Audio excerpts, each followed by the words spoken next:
Welcome to our channel. Today we how to log into Fifth Third Bank online, secure access step by step clearly. To log into Fifth Third Bank online, start by opening your web browser. In the address bar, type in the official website URL for Fifth Third Bank and press enter. Once the home page loads, locate the login button, typically found in the click on the login button to proceed to the login page. You will see fields that require your username and password. Enter your username in the designated field.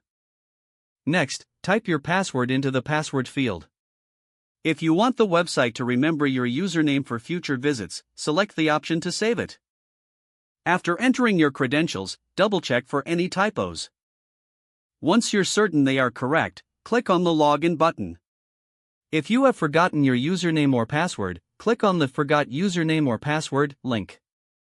Follow the on-screen prompts to retrieve or reset your login information.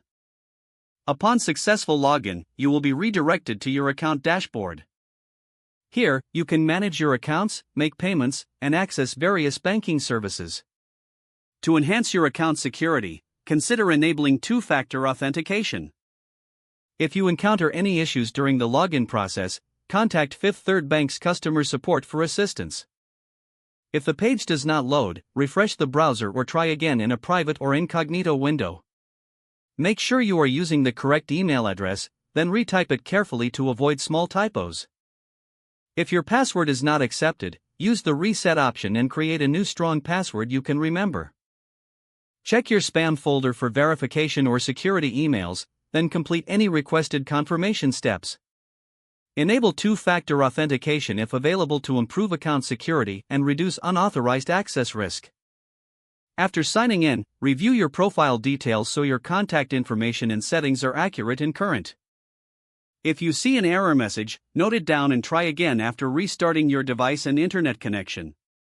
Log out when you finish, especially on shared devices, to keep your account and payment information secure. If the page does not load, refresh the browser or try again in a private or incognito window.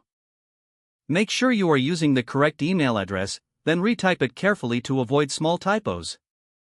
If your password is not accepted, use the reset option and create a new check your spam folder for verification or security emails, then complete any requested confirmation steps. Don't forget to like this video and subscribe to our channel for more step-by-step